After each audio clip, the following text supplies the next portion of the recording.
할매, 지금 당장 도망쳐.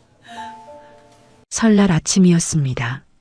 마을회관에서 떡국을 먹고 있었어요. 그때 옆집 만성 영감이 허겁지겁 뛰어들어왔습니다. 제 귀에 대고 속삭였어요. 그 말을 듣는 순간 손에 들고 있던 숟가락을 떨어뜨렸습니다. 머릿속이 하얘졌어요.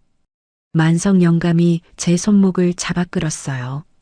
마을회관 뒷문으로 뛰쳐나갔습니다. 설날 아침, 대체 무슨 일이 벌어진 걸까요? 사연 시작 전 구독과 좋아요를 눌러주시면 그곳에 축복이 가득하시기를 바라겠습니다. 안녕하세요. 저는 신말순이라고 합니다. 올해로 76이 됐어요. 평생을 과수원 일구며 살아왔는데 하루아침에 제 존재가 지워지는 기분을 느낄 줄은 몰랐습니다. 가장 가까운 사람에게 배신당하고 미치광이 취급받고 죽을 뻔한 이야기. 제 기막힌 사연을 한번 들어봐 주시겠어요? 그날 새벽 저는 죽은 남편 꿈을 꾸었습니다. 영감이 우리 과수원 한가운데 서서 흙을 미친 듯이 파내고 있었어요. 삽질을 할 때마다 검은 흙이 사방으로 튀었습니다. 분명 한겨울인데 여름 적삼만 걸친 채였어요.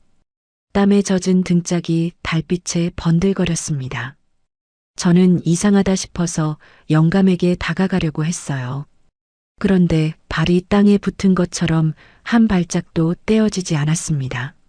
안간힘을 쓰는데 영감이 갑자기 삽질을 멈추더니 벌떡 일어나 저를 노려보았어요.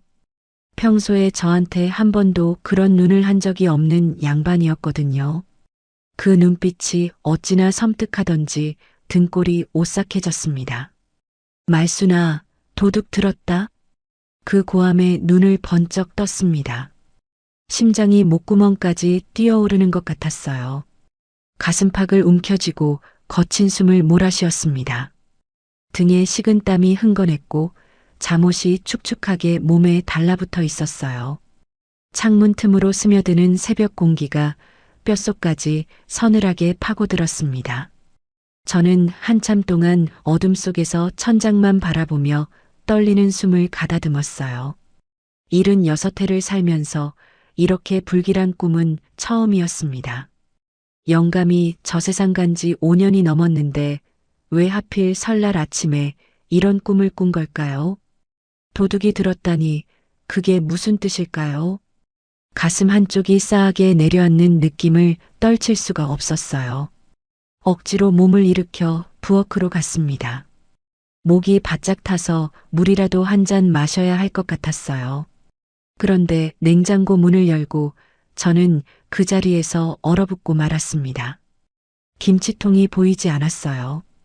분명 어제 저녁에 배추김치를 꺼내 먹었거든요. 시원하게 익은 김치를 밥 위에 얹어서 먹었던 기억이 또렷했습니다. 위 칸, 아래 칸, 문짝 선반까지 살펴도 눈에 들어오지 않았어요. 5분 동안 멍하니 서 있었습니다. 손끝이 차갑게 식어가는 것도 모른 채로요. 내가 진짜 노망이 났나? 중얼거리는 제 목소리가 텅 빈 부엌에 쓸쓸하게 울렸습니다. 머릿속에 지우개가 들어있는 것 같았어요. 무언가가 조금씩 지워지고 있는 느낌, 그게 무엇보다 무서웠습니다. 딸내미가 요즘 자꾸 치매 초기 증상이라고 했던 말이 떠올랐어요.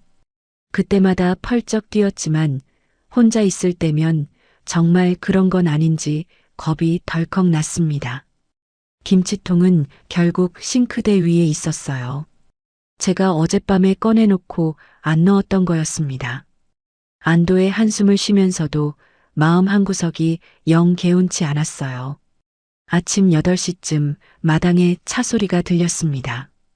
창문으로 내다보니 번쩍번쩍 윤이 나는 검은색 고급 세단이 대문 앞에 멈춰 섰어요. 서울 사는 딸 영희와 사위 창수였습니다. 저는 얼른 덧옷을 걸치고 현관으로 나갔어요. 설날에 자식들이 오는 건 당연히 반가운 일이어야 했습니다. 그런데 이상하게도 가슴이 두근거리는 게 기쁨 때문만은 아닌 것 같았어요. 뭐라 꼬집어 말하기는 어려운데 묘한 불안감이 발끝에서부터 스멀스멀 올라왔습니다. 엄마, 새해 복 많이 받아. 영희가 제 손을 덥석 잡았습니다. 그 손이 차가웠어요. 겨울이니까 당연한 건데 왠지 섬뜩하게 느껴졌습니다. 옷에서 낯선 향수 냄새가 코를 찔렀어요. 달콤하면서도 무겁고 진한 향이었습니다. 딸이 언제부터 이런 향수를 뿌리고 다녔을까요? 장모님, 새해 복 많이 받으십시오. 창수가 공손하게 허리를 숙이며 세배를 올렸습니다. 저는 그 웃음을 보면서 본능적으로 한 발짝 물러섰어요. 창수의 눈이 번들거렸습니다. 마치 무언가를 노리는 것 같은 탐욕스러운 빛이 서려 있었어요. 내가 너무 예민한 걸까? 머리를 가볍게 흔들며 그 생각을 털어냈습니다. 거실에서 차를 마시는데 창수가 검은색 봉지를 내밀었습니다. 어머니, 뇌세포 살리는 100만 원짜리 보약입니다. 깜빡깜빡 하신다고 하셔서 유명한 한의원 찾아다니며 지어왔어요. 저는 손사래를 쳤습니다. 그런 비싼 걸 왜 사왔냐고요. 하지만 영희가 날카로운 목소리로 끼어들었어요. 엄마, 지난번에 가습을 켜놓고 외출한 거 잊었어? 이웃집 아주머니가 전화해서 난리였잖아. 요양원 상담 예약해뒀어. 제발 약 좀 먹어. 저는 움찔했습니다. 그런 적이 없었어요. 평생 불단속은 귀신같이 하는 사람이거든요. 하지만 딸이 단호하게 말하니 제 기억이 틀린 것 같기도 했습니다. 기억이 조작당하는 것 같은 기분이 들었어요. 머릿속이 흐려지는 느낌이었습니다. 결국 탕약을 입에 댔어요. 첫 모금을 넘기는 순간 혀끝에 이상한 맛이 퍼졌어요. 달짝지근하면서도 끝맛이 비릿했습니다. 마치 덜 익은 풋과일을 베어 물었을 때 나는 떫은 맛 같았어요. 역겨웠지만 이미 절반을 삼킨 뒤였습니다. 잘 드셨네요. 이제 효과가 나타날 겁니다. 창수가 만족스러운 표정으로 말했습니다. 그 말투가 왠지 의미심장하게 들렸어요. 30분쯤 지나자 손끝이 저릿해졌습니다. 처음엔 추워서 그런가 싶었는데 점점 저림이 팔꿈치까지 올라왔어요. 거실 바닥이 배 위처럼 출렁거렸습니다. 눈을 질끈 감았다 떴어요. 환각일 거야. 피곤해서 그런 거야. 스스로 되뇌었지만 몸이 말을 듣지 않았습니다. 손에 든 찻잔이 바닥으로 떨어졌어요. 어머 엄마. 영희가 달려왔지만 그 눈빛에서 진심 어린 걱정은 보이지 않았어요. 오히려 기다렸다는 듯이 차갑게 가라앉아 있었습니다. 화장실에 들어갔다가 저는 충격적인 것을 발견했어요. 변기 물탱크 뒤에 빈 소주병 3개가 숨겨져 있었습니다. 저는 평생 술을 한 방울도 안 마셔요. 영감이 살아있을 때도 제사상에서 입술만 대는 신용을 했을 뿐이에요. 누군가 제가 알코올에 의존하는 노인인 것처럼 꾸며놓은 거였습니다. 등골이 서늘해졌어요. 소주병을 쥔 채 바닥에 주저앉았습니다. 내가 밤새 나도 모르게 술을 마셨나? 그럴 리가 없는데요. 제 뺨을 3개 때렸어요. 찰싹 소리와 함께 뺨이 얼얼해졌습니다. 정신을 차리려 했지만 머릿속이 자꾸 안개처럼 흐려졌어요. 화장실에서 나오는데 안방에서 창수 목소리가 들렸습니다. 전화를 하는 것 같았어요. 발소리를 죽이고 살금살금 문 앞에 섰습니다. 네, 변호사님. 서류는 완벽해요. 오늘 동네 사람들 앞에서 쇼 한번 하고 바로 입원시킵니다. 걱정 마세요. 심장이 쿵 하고 내려앉았습니다. 머릿속이 하얘지는 것 같았어요. 제가 무심코 발을 옮기는 바람에 낡은 마루가 삐걱거렸습니다. 창수가 문을 열었어요.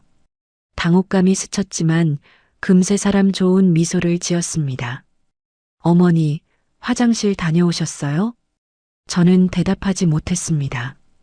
입술이 바짝 말라붙어 혀가 움직이지 않았어요.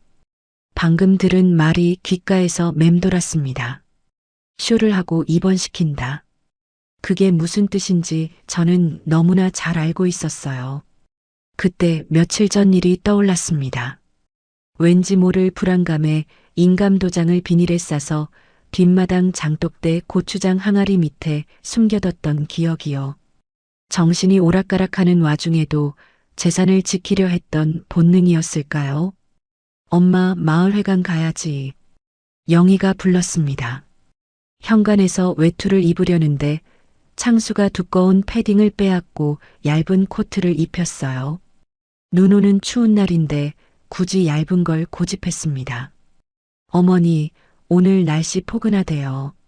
창밖에 눈이 펑펑 쏟아지고 있었습니다. 말도 안 되는 소리였어요. 저는 거부했지만 소용없었습니다. 마당을 나서며 창수가 과수원을 바라보는 눈빛을 봤어요. 저와 영감이 평생 피땀 흘려 일군 땅입니다. 돌을 골라내고 나무를 심으며 손톱이 까지도록 가꾼 땅이에요. 그 눈빛이 먹이를 노리는 뱀처럼 탐욕스러웠습니다. 저 땅이 탐나는 거구나. 모든 게 연결되는 느낌이었어요. 마을로 가는 길은 눈이 쌓여 미끄러웠습니다. 평소 같으면 아무렇지 않게 걸었을 텐데 다리가 고무줄처럼 힘없이 풀렸어요. 한 발짝 내디딜 때마다 휘청거렸습니다. 두어 번이나 넘어질 뻔했어요. 창수가 부축하는 척하며 제 팔뚝을 움켜쥐었는데 그 힘이 너무 셌어요. 살이 눌리고 뼈가 으스러지는 것 같았습니다. 멍이 들겠다 싶어서 얼굴을 찡그렸지만 창수는 아랑곳하지 않았어요. 마을 어귀에서 이장님이 물었습니다. 말순 없니? 안색이 왜 그리 흑빛이요? 제가 입을 열기도 전에 창수가 끼어들었어요. 치매기가 있으셔서 밤새 헛소리하느라 못 주무셨어요. 떡국이라도 드시게 하려고 모시고 나왔습니다. 이장님이 고개를 끄덕였어요. 아이고, 효자네. 장모님 복이 많으셔. 저는 소리 지르고 싶었습니다. 저 사람 말 믿지 마세요. 저는 치매가 아니에요. 제발요. 하지만 혀가 굳어서 소리가 나오지 않았어요. 답답함에 눈물이 핑 돌았습니다. 목구멍이 막히는 것 같았어요. 마을회관이 보이기 시작했을 때 저는 이상한 것을 발견했어요. 마을 입구 쪽에 낯선 검은색 승합차가 시동을 켠 채 대기하고 있었습니다. 문신한 건장한 남자가 차 밖에서 담배를 피우며 우리 쪽을 뚫어지게 쳐다보고 있었어요. 저게 뭐지? 소름이 등줄기를 타고 올라왔습니다. 마을회관 앞에서 전봇대가 뱀처럼 휘어지는 환각을 보았어요. 저를 덮치는 것 같았습니다. 비명을 지르려는 순간 창수가 제 팔을 더 세게 움켜쥐었어요. 걱정하는 척하는 목소리였지만 눈은 웃고 있었습니다. 사냥감이 덫에 걸리기를 기다리는 사냥꾼처럼요. 저는 그 순간 깨달았습니다. 오늘 무슨 일이 벌어질 거라는 것을요. 그리고 저는 혼자서 그것을 막아야 한다는 것을요. 떨리는 다리로 마을회관 계단을 올랐습니다. 안에서 사람들의 왁자지껄한 웃음소리가 들렸어요. 그 소리가 갑자기 귀를 찢는 비명처럼 들렸습니다. 설날 아침 마을회관 문을 여는 순간 제 인생에서 가장 길고 험한 하루가 시작되었습니다. 마을회관 안은 후끈했습니다. 난로 2개가 활활 타오르고 있었고 곳곳에서 사람들이 웅성거리는 소리가 들렸어요. 김이 모락모락 피어오르는 떡국 냄비 앞에 아낙네들이 모여 국자를 휘두르고 있었습니다. 설날 떡국 잔치 특유의 흥겨운 분위기였어요. 평소 같았으면 저도 옥잔의 옆에 가서 수다를 떨었을 겁니다. 오늘 아침 꿈 얘기도 하고 서울서 온 딸내미 자랑도 했겠죠. 하지만 오늘은 달랐어요. 머릿속이 여전히 안개가 낀 것처럼 흐릿했고 다리가 후들거렸습니다. 창수가 제 팔을 이끌어 창가 쪽 구석자리에 앉혔어요. 출입구와 멀고 사람들의 시선이 덜 닿는 곳이었습니다. 평소 앉던 자리가 아니었어요. 왜 굳이 여기에 앉히는 걸까? 의문이 들었지만 물을 힘조차 없었습니다. 어머니, 여기가 조용하니까 편하실 거예요. 저는 고개를 저으려 했지만 목이 뻣뻣해서 움직이지 않았습니다. 옥자네 쪽으로 가고 싶었어요. 친한 얼굴들 사이에 있으면 마음이 놓일 것 같았거든요. 하지만 창수가 제 어깨를 짓누르듯 눌러앉히더니 슬쩍 자리를 피했습니다. 회관 안에 왁자지껄한 소리가 이상하게 들렸어요. 마치 물속에서 듣는 것처럼 웅웅거리고 사람들의 웃음소리가 기괴한 비명처럼 귀를 때렸습니다. 약 기운 때문인 것 같았어요. 눈을 질끈 감았다 떴지만 소용없었습니다. 벽에 걸린 태극기가 물결치듯 출렁거렸어요. 그때 누군가 제 옆자리에 털썩 앉았습니다. 고개를 돌려보니 옆집 사는 구만석 영감이었어요. 79 먹은 꼬장꼬장한 양반이었습니다. 젊어서 읍내에서 한약방을 했다는데 저하고는 평소에 말도 잘 안 섞는 사이였어요. 영감탱이하고 속으로 부르며 피하던 사람이었습니다. 인사를 해도 퉁명스럽게 받는 까칠한 성격이었거든요. 그런데 왜 굳이 빈자리가 많은데 내 옆에 앉은 걸까요? 이상했지만 신경 쓸 여유가 없었습니다. 만석이 킁킁거리며 제 쪽으로 고개를 기울였습니다. 마치 무언가 냄새를 맡는 것처럼요. 저는 움찔하며 몸을 뒤로 빼려 했어요. 할매, 오늘 향수 뿌렸어? 뜬금없는 질문이었습니다. 저는 고개를 저었어요. 향수 같은 건 평생 발라본 적이 없었거든요. 바를 돈도 없었고요. 아닌데 이건 향수가 아니요. 아주 고약한 풀냄새인데. 만석의 눈이 가늘어졌습니다. 오랫동안 약재를 다뤄온 사람 특유의 날카로운 눈빛이었어요. 주름진 얼굴 사이로 번뜩이는 그 눈이 무언가를 탐색하고 있었습니다. 저는 갑자기 불안해졌어요. 멀리서 창수가 이장님과 술잔을 기울이고 있었어요. 웃으면서 건배를 하는 모습이 보였습니다. 하지만 눈은 계속 제 쪽을 곁눈질하고 있었어요. 눈이 마주치자 창수가 입모양으로 뭔가를 말했습니다. 가만히 있어요. 분명 그렇게 읽혔어요. 등골이 서늘해졌습니다. 떡국이 나왔습니다. 하얀 가래떡이 둥둥 떠있는 뜨거운 국물에서 김이 모락모락 피어올랐어요. 계란 지단과 파가 예쁘게 올려져 있었습니다.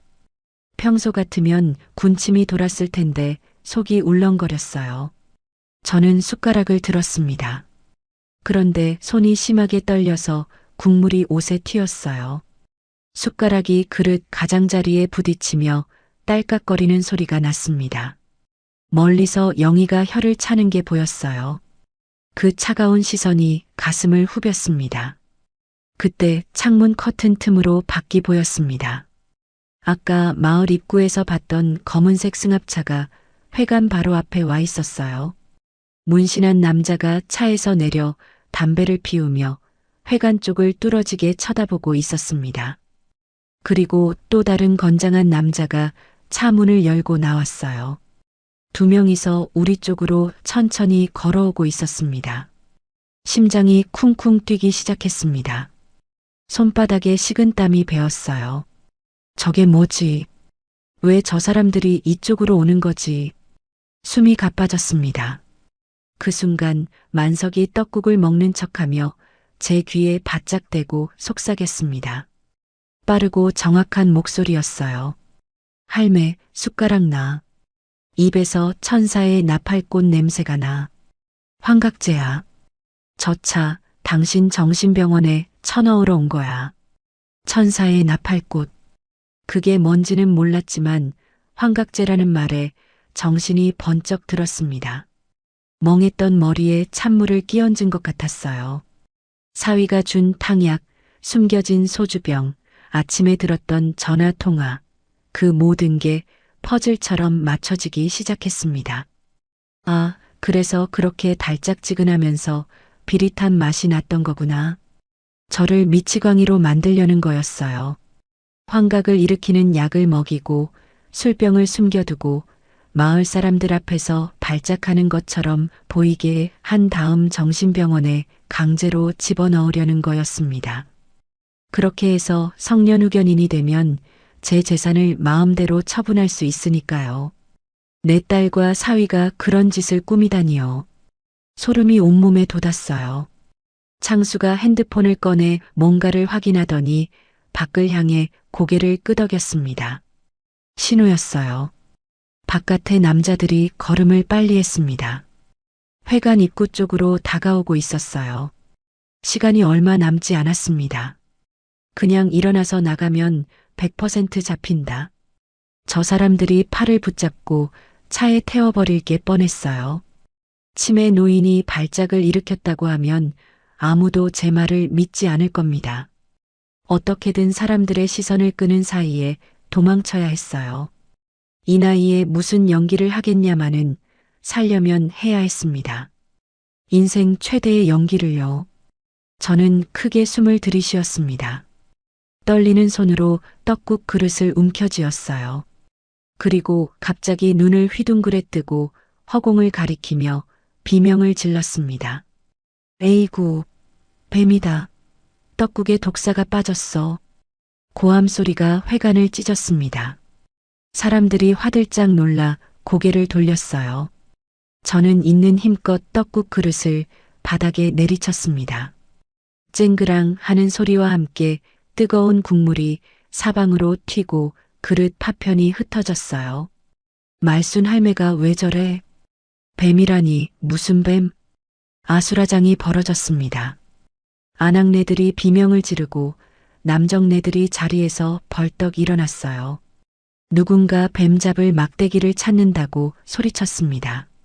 모두의 시선이 바닥에 쏟아진 떡국과 저에게 쏠렸어요.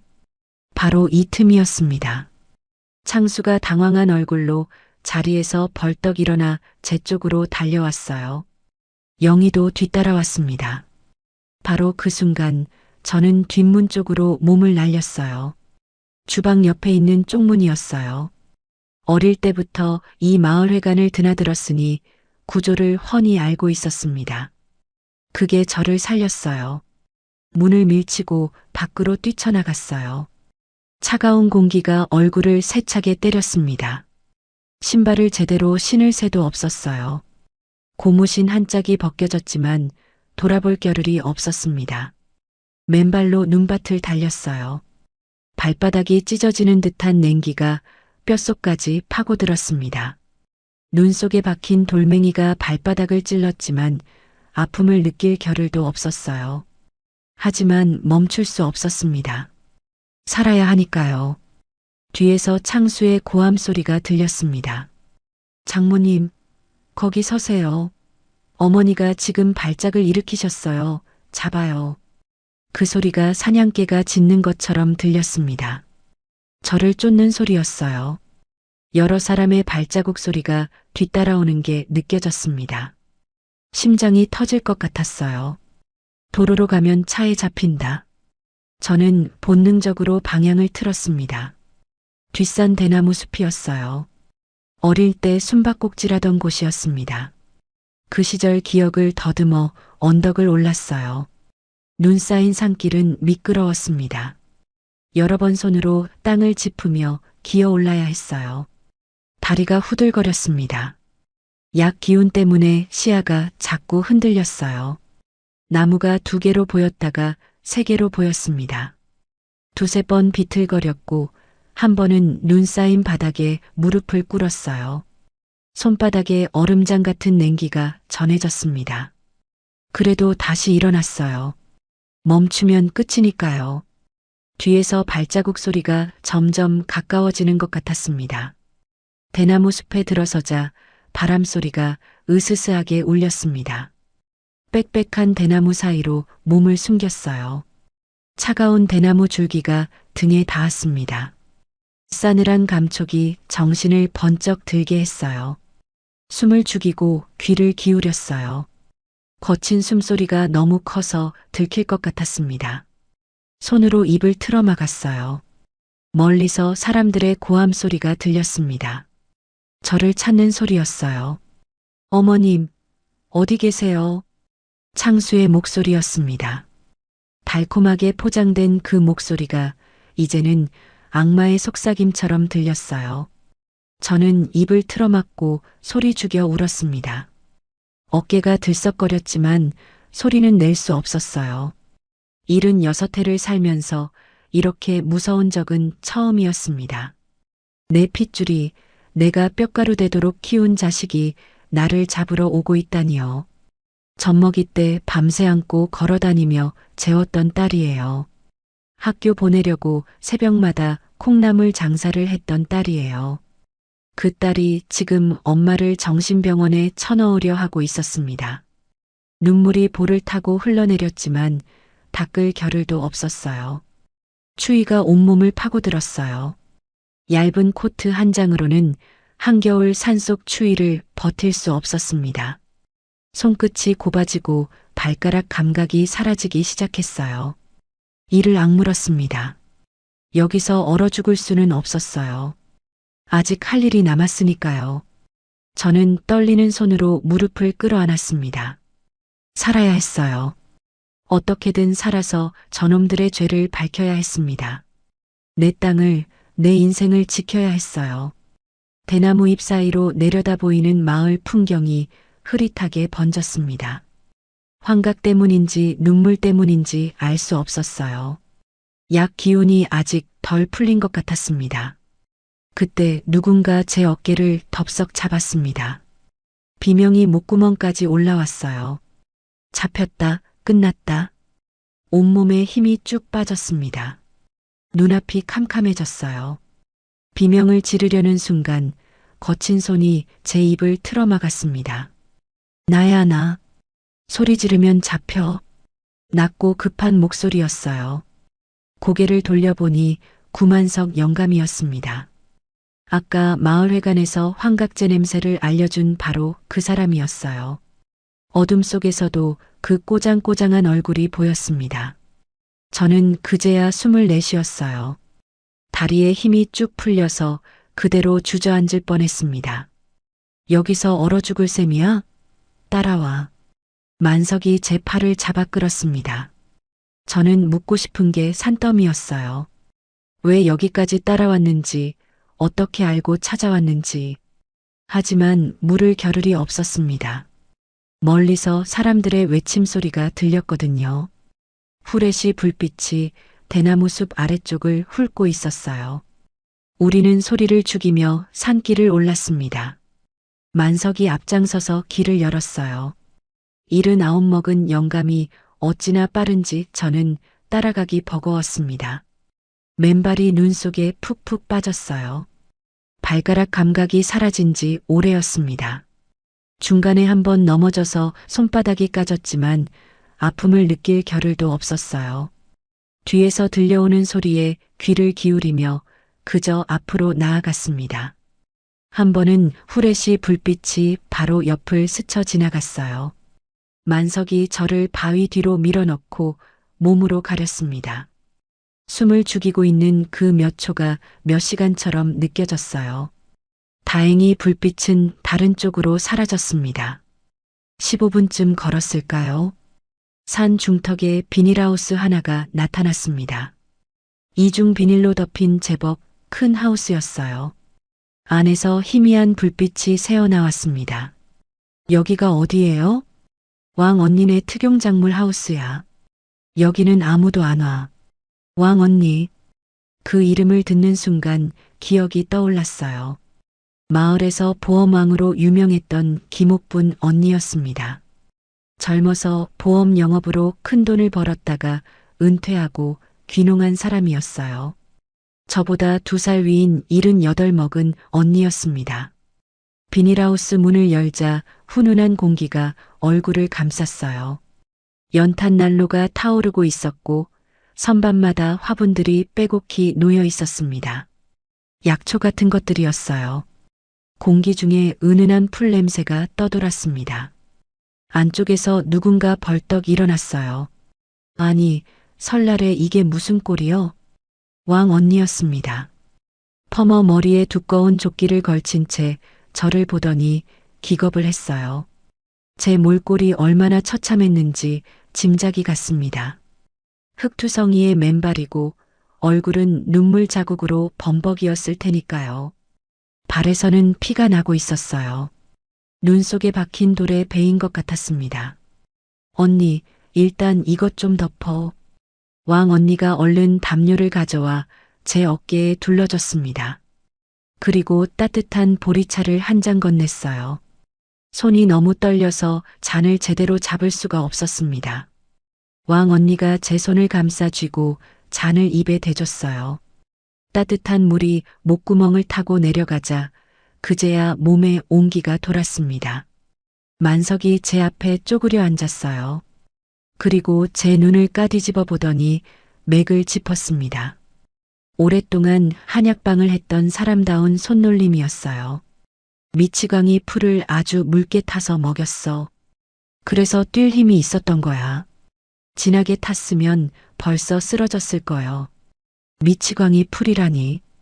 아까 말한 천사의 나팔꽃이 그런 거였군요. 소름이 돋았습니다.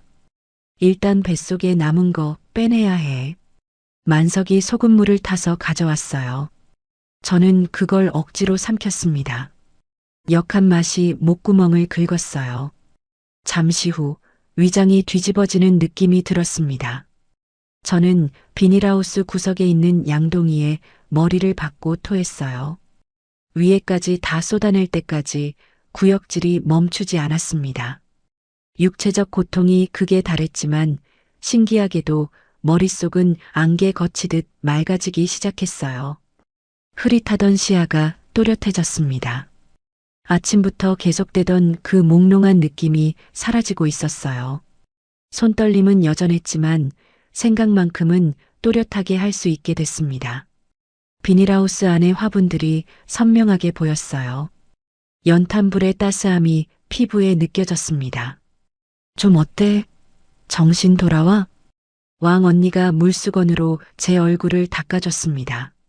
그리고 제 발을 살펴보더니 소독약을 발라줬어요. 따가웠지만 참았습니다.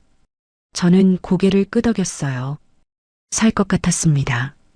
그제야 궁금한 걸 물을 수 있었습니다. 근데 구영감, 어떻게 알고 따라온 거예요? 만석이 헛기침을 했어요. 처음부터 수상했어. 사위놈이 아침에 마을회관 들어오면서 밖에 차 대기시키는 거 봤거든. 사설 구급차였어. 그리고 할매한테서 나는 냄새가 영 이상했고 저는 가슴이 뭉클해졌습니다. 평소에 말도 안 섞던 영감이 저를 유심히 살피고 있었던 거예요. 근데 왜 나를 도와주는 거예요? 옛날에 할매 신랑한테 빚진 게 있어. 만석이 툭 내뱉었습니다. 젊은 시절에 사업이 망해서 죽으려고 할 때 제 남편이 보증을 서줘서 살아났다고 했어요. 다들 외면할 때 손을 내밀어준 유일한 사람이었다고요. 그 은혜를 아직 못 갚았다고 했습니다. 평소에 퉁명스럽게 굴었던 건 멋쩍어서 그랬던 거래요.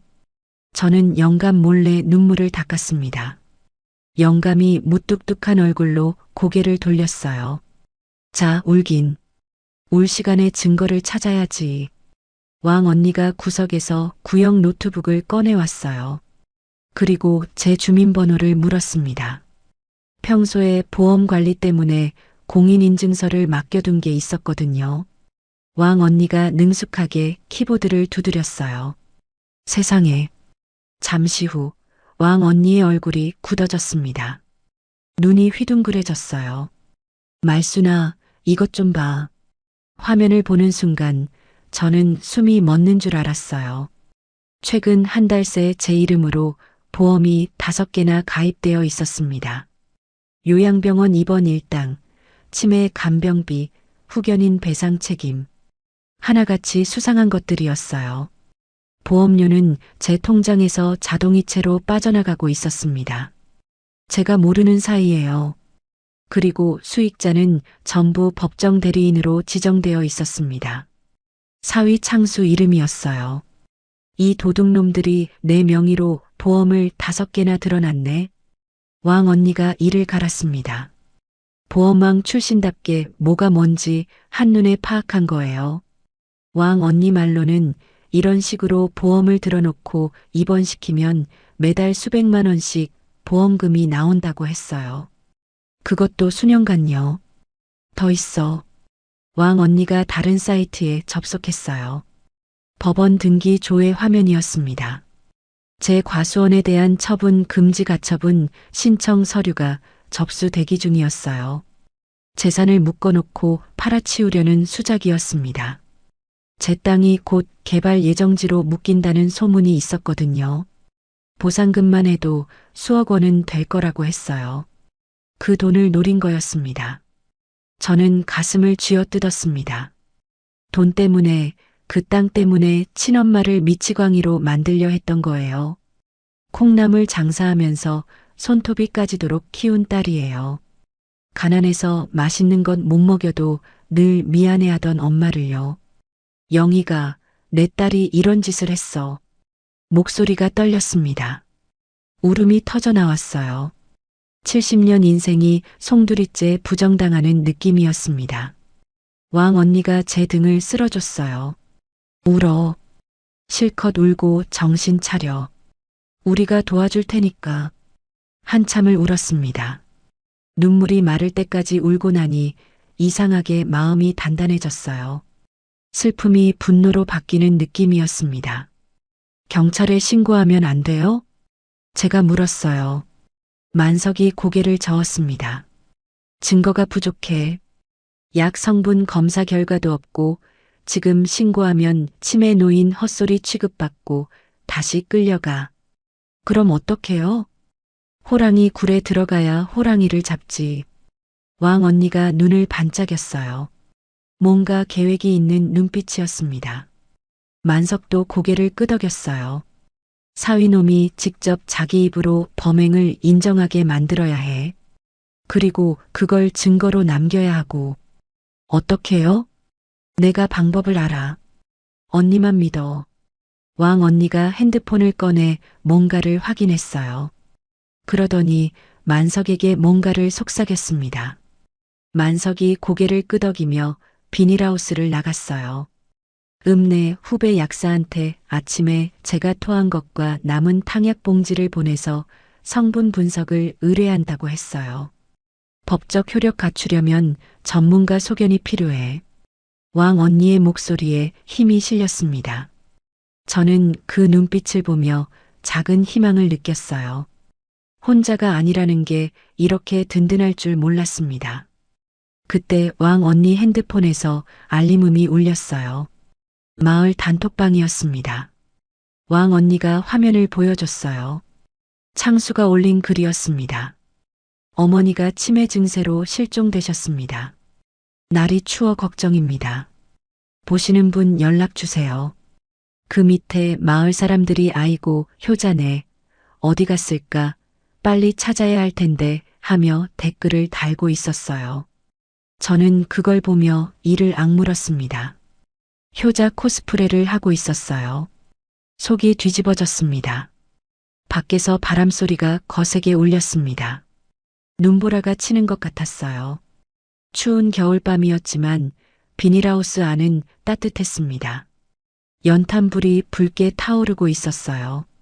그리고 제 마음속에는 차가운 분노가 불씨처럼 타오르기 시작했습니다. 이제 나는 엄마가 아니라 신말순이다. 저놈들을 용서하지 않겠다.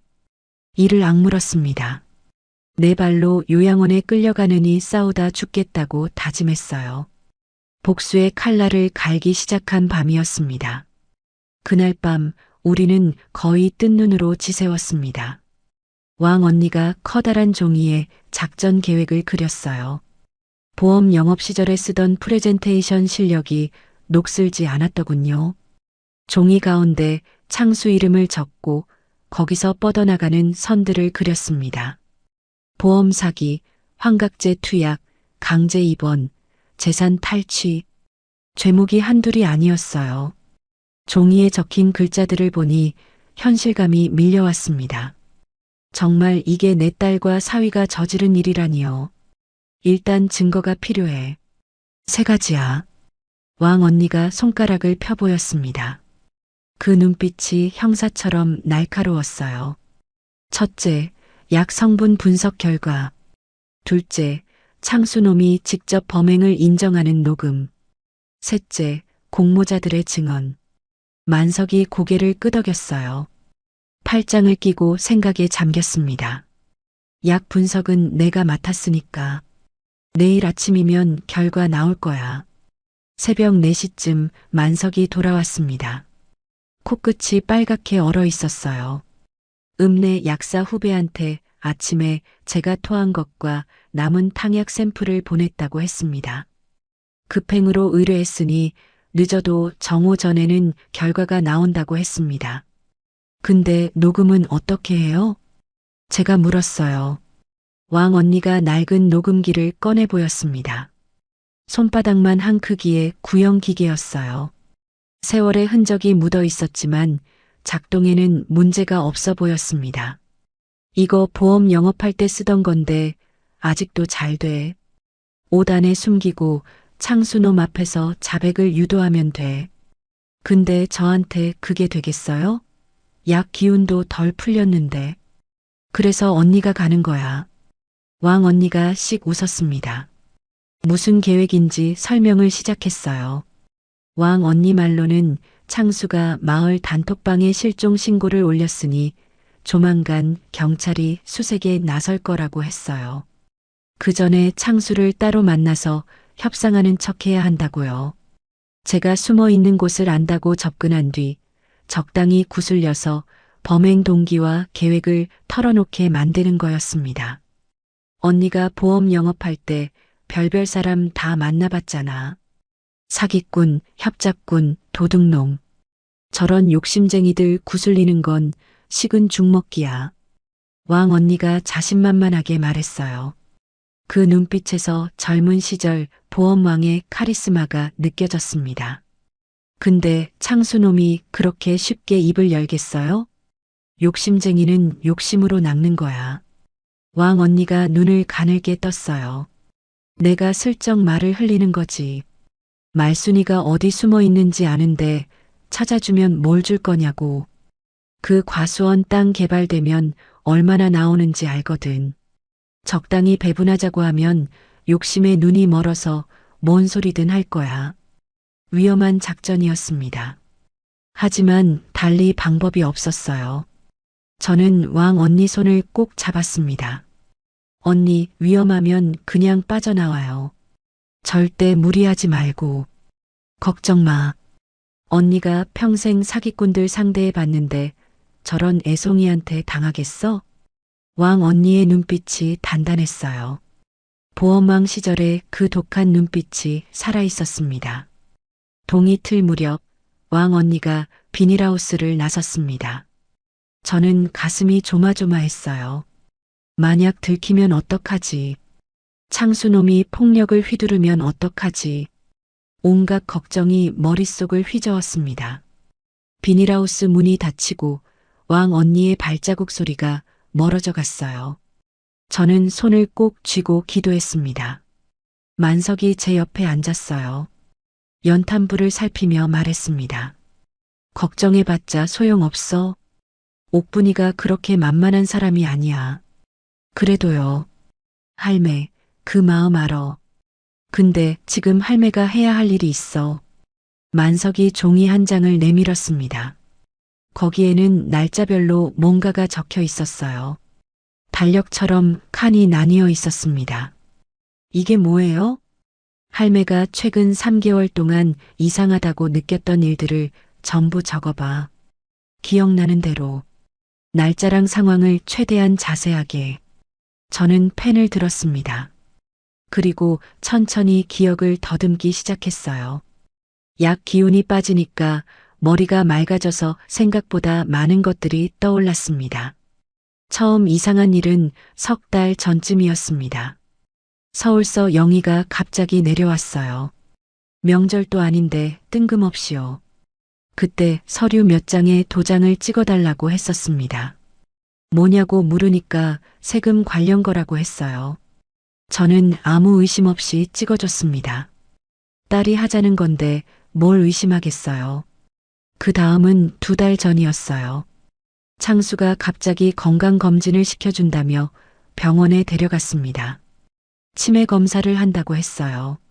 저는 멀쩡한데 뭔 검사냐고 했지만 효도하는 거라고 우겼습니다. 검사 결과는 정상이었는데도 창수는 뭔가 찜찜하다는 표정을 지었어요. 지금 생각하면 정상이 나와서 실망했던 거겠죠. 1달 전에는 더 이상한 일이 있었습니다. 새벽에 물 마시러 나왔다가 부엌에서 영희를 봤어요. 뭔가를 찬장 깊숙이 넣고 있었습니다. 뭐냐고 물으니까 건강식품이라고 했어요. 그때 영희 얼굴이 살짝 굳었던 게 기억납니다. 그때부터 아침마다 영희가 탕약 같은 걸 끓여서 먹였어요. 엄마 몸에 좋다면서요. 저는 딸이 해주는 거니까 감사하게 받아 먹었습니다.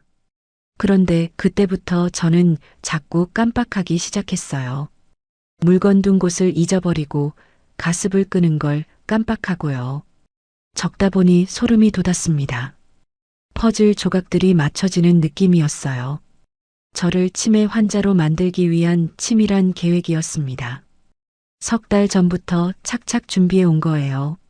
서류에 도장 찍게 한 건 아마 위임장이나 후견인 관련 서류였을 겁니다. 치매 검사를 한 건 진단서를 미리 받아두려던 거였고요. 영희가 내 딸이 3달 전부터 이걸 계획했어요. 목소리가 떨렸습니다. 배신감이 칼처럼 가슴을 찔렀어요. 어떻게 엄마한테 이럴 수 있지. 10달 뱃속에 품고 전 물려 키우고 배고파도 딸 먼저 먹였는데 그 딸이 나를 이렇게 만들었어요. 오전 10시쯤 왕 언니한테서 연락이 왔습니다. 만석이 핸드폰으로 통화를 받았어요. 저는 옆에서 숨죽이며 들었습니다. 만석의 표정 변화를 살피며 손에 땀을 쥐었어요. 통화가 끝나고 만석의 얼굴이 밝아졌어요. 됐어. 녹음 성공이야. 저는 2 손을 모아 하늘에 감사했습니다. 왕 언니가 해낸 거예요. 가슴을 짓누르던 무게가 한결 가벼워지는 느낌이었습니다. 1시간 후 왕 언니가 비닐하우스로 돌아왔습니다. 머리에 눈이 수북이 쌓여 있었어요. 하지만 얼굴에 승리의 미소가 번져 있었습니다. 녹음기를 흔들어 보였어요. 다 들어있어. 창수놈이 제 입으로 다 풀었어. 왕 언니가 의기양양하게 말했어요. 저는 왕 언니를 꼭 껴안았습니다. 고마워서 눈물이 났어요. 왕 언니가 녹음기를 재생했습니다. 지직거리는 소리 사이로 창수의 목소리가 흘러나왔어요. 저는 숨을 죽이고 들었습니다. 장모님 땅이 도로 개발에 포함되면 보상금만 15억은 나옵니다. 거기다 보험금까지. 일단 입원시키면 후견인으로서 다 처분할 수 있어요. 아줌니가 위치 알려주면 5천만 원 드릴게요. 제 손이 부들부들 떨렸습니다. 15억이요. 그 돈 때문에 친엄마를 미치광이로 만들려 한 거예요.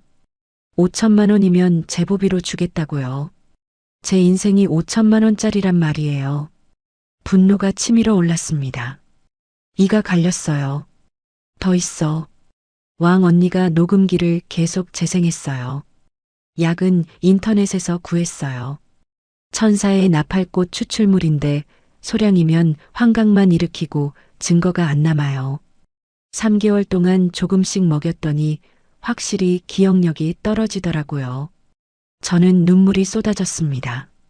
3개월이요. 3달 동안 제 딸이 제 밥에 독을 탔어요. 매일 효도한다며 끓여준 그 탕약이 전부 독이었습니다. 엄마 건강 챙긴다며 웃던 그 얼굴 뒤에 이런 흉계가 숨어 있었던 거예요. 가슴이 찢어지는 것 같았습니다. 왕 언니가 제 등을 쓸어줬어요. 울어도 돼. 근데 너무 오래 울지는 마. 아직 할 일이 남았으니까. 저는 눈물을 훔쳤습니다. 맞아요. 지금은 울 때가 아니었어요. 복수해야 할 때였습니다. 이 정도면 증거로 충분해. 경찰에 가도 돼. 만석이 말했어요. 하지만 왕 언니가 고개를 저었습니다. 표정이 심각해졌어요. 아직이야. 마지막 한 가지가 더 필요해. 뭔데요? 공모자 증언. 저 검은 승합차 운전한 놈들 말이야. 걔들이 뭘 알고 있는지 확인해야 해. 왕 언니 말이 맞았습니다. 창수 혼자 이런 짓을 꾸몄을 리 없었어요. 분명 뒤에 누군가 더 있을 거였습니다. 사설 구급차를 대기시키고 서류를 만들고 요양병원까지 연결하려면 혼자 힘으로는 불가능하니까요. 저놈들이 어디서 왔는지, 누가 불렀는지, 돈은 얼마 받기로 했는지, 그걸 알아내야 해. 만석이 말했어요. 정오가 되자 만석에게도 연락이 왔어요. 약 성분 분석 결과였습니다. 만석이 결과지를 받아들고 눈을 가늘게 떴어요. 스코폴라민 성분 검출. 환각과 기억 상실을 유발하는 약물이야. 이거 불법이거든. 의사 처방 없이는 구할 수도 없는 건데. 그럼 창수놈이 어디서 구한 거예요? 그것도 알아내야지. 약 출처까지 밝히면 완벽한 증거가 돼. 증거가 하나 더 확보됐습니다. 저는 주먹을 불끈 쥐었어요. 점점 올가미가 좁혀지고 있었습니다. 이제 어떡해요? 일단 오늘 밤에 정찰을 나가자. 저 승합차 놈들이 어디 있는지 확인해야 해. 만석이 창밖을 내다봤어요. 눈은 그쳤지만 하늘이 흐렸습니다. 해지면 움직이자. 어두워야 안 들켜. 만석이 단호하게 말했어요. 우리 셋은 고개를 끄덕였습니다. 실버 탐정단의 두 번째 작전이 시작되려 하고 있었어요. 복수의 칼날이 조금씩 날카로워지고 있었습니다. 저는 창밖을 바라보며 다짐했어요. 반드시 저놈들을 법의 심판대에 세우겠다고요. 두고 보자, 박창수. 이 악독한 놈. 해가 뉘엿뉘엿 산 너머로 넘어갔습니다. 우리는 비닐하우스에서 검은 옷으로 갈아입었어요. 왕 언니가 미리 준비해 둔 것들이었습니다. 검정 패딩에 검정 바지, 검정 모자까지. 어둠 속에 녹아들기 위한 복장이었어요. 저는 거울에 비친 제 모습을 봤습니다. 꼭 첩보 영화에 나오는 사람 같았어요. 76 먹은 할매가 이런 짓을 하고 있다니 웃음이 나오려다 말았습니다. 만석이 손전등 대신 핸드폰 불빛을 쓰자고 했어요. 손전등은 너무 눈에 띄니까요. 왕 언니가 녹음기를 다시 점검했습니다. 배터리가 충분한지, 작동은 잘 되는지 꼼꼼히 살폈어요. 자, 작전 설명한다. 만석이 종이를 펼쳤어요. 마을 지도였습니다. 연필로 빼곡히 표시가 되어 있었어요. 손가락으로 한 지점을 가리켰습니다. 저 승합차가 마을 입구에서 사라진 뒤로 여기저기 수소문해 봤어. 읍내 여관에 묵고 있더라고. 왕 언니가 고개를 끄덕였습니다. 그 여관이면 내가 알아. 주인이 내 고등학교 동창이야. 거기 가서 놈들이 뭘 하는지, 누구랑 연락하는지 확인해야 해. 저는 긴장됐습니다. 76 먹은 늙은이가 정찰이라니요. 하지만 가만히 앉아서 당할 수는 없었어요. 이를 악물었습니다. 저녁 7시 우리는 비닐하우스를 나섰습니다. 눈이 그친 뒤라 길이 얼어붙어 미끄러웠어요. 달빛이 눈밭에 반사되어 생각보다 밝았습니다. 만석이 앞장서고 왕 언니가 제 팔을 잡아줬어요. 산길을 돌아 읍내로 향했습니다. 큰 길로 가면 눈에 띌 수 있으니까요. 가끔 차 소리가 들릴 때마다 나무 뒤에 숨었어요. 심장이 쿵쾅거렸습니다.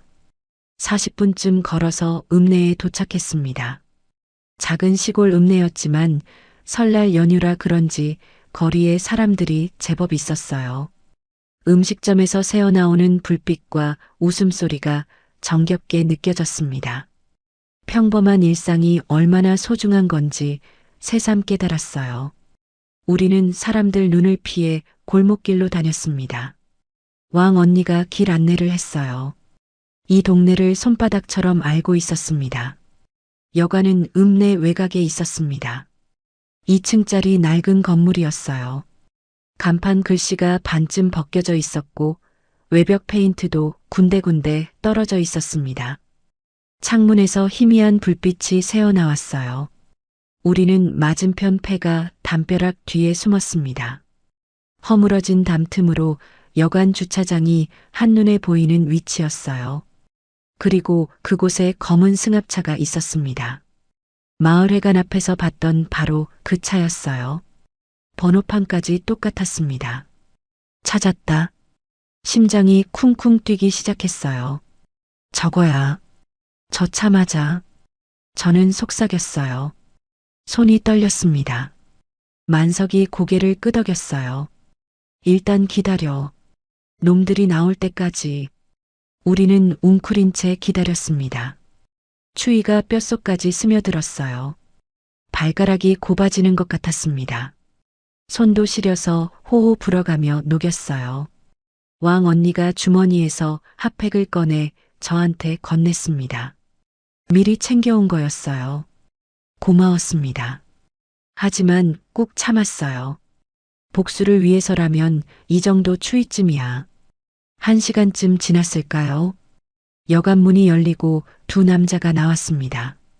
마을회관 앞에서 봤던 문신한 남자와 또 다른 덩치 큰 남자였어요. 둘 다 담배를 피우며 뭔가 이야기를 나누고 있었습니다. 좀 더 가까이 가서 들어야 해. 왕 언니가 속삭였어요. 저는 고개를 저었습니다. 위험했어요. 들키면 어떡해요. 하지만 왕 언니는 이미 움직이고 있었습니다. 담벼락을 따라 살금살금 이동했어요. 고양이처럼 소리 없이 움직이는 게 대단했습니다. 저와 만석도 뒤를 따랐어요. 심장이 목구멍까지 치밀어 올랐습니다. 여관 주차장 옆에 쓰레기통이 있었어요. 녹슨 철제 쓰레기통에서 음식물 썩는 냄새가 났습니다. 우리는 그 뒤에 숨었어요. 코를 틀어막고 참았습니다. 남자들의 목소리가 들렸어요. 바람이 불어오는 방향이라 다행히 또렷하게 들렸습니다. 아직도 못 찾았어? 늙은이 하나 못 잡아서 이게 뭐야? 산으로 도망쳤대요. 경찰이 수색 중인데 아직 소식 없고 사장님이 화나셨어. 빨리 처리 안 하면 우리 돈 못 받는다고. 사장님이라고요. 저는 귀를 쫑긋 세웠습니다. 창수 뒤에 또 다른 사람이 있는 거예요. 근데 형, 그 사위놈 말이야. 뭔가 이상해. 자기 장모 잡아달라고 하면서 우는 척 하는데 눈에 눈물이 하나도 없더라고. 당연하지. 돈 때문에 하는 짓인데 뭔 정이 있겠어. 우리도 돈 받으면 끝이야. 근데 그 마누라는 어떻게 된 거야? 친엄마잖아. 마누라가 더 독하대. 이혼 직전이라 위자료 뜯어내려고 사장님한테 협조하는 거래. 제 심장이 멈추는 것 같았습니다. 영희가요. 제 딸이 이혼 위자료 때문에 이러고 있었어요. 배신감이 2배로 밀려왔습니다. 근데 그 땅이 진짜 15억이나 해? 개발 들어가면 그 이상이래. 사장님이 직접 알아봤대잖아. 저는 주먹을 불끈 쥐었습니다. 역시 돈이었어요. 제 인생이 그놈들한테는 그냥 돈덩어리였던 거예요. 그때 문신한 남자의 핸드폰이 울렸습니다. 네, 박 사장님. 아, 네. 아직 못 찾았습니다. 네. 내일 다시 수색하라고요? 알겠습니다. 박 사장. 저는 그 이름을 머릿속에 새겼어요.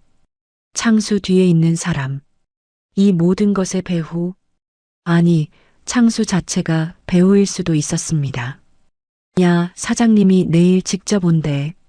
여기서 만나자고. 진짜요?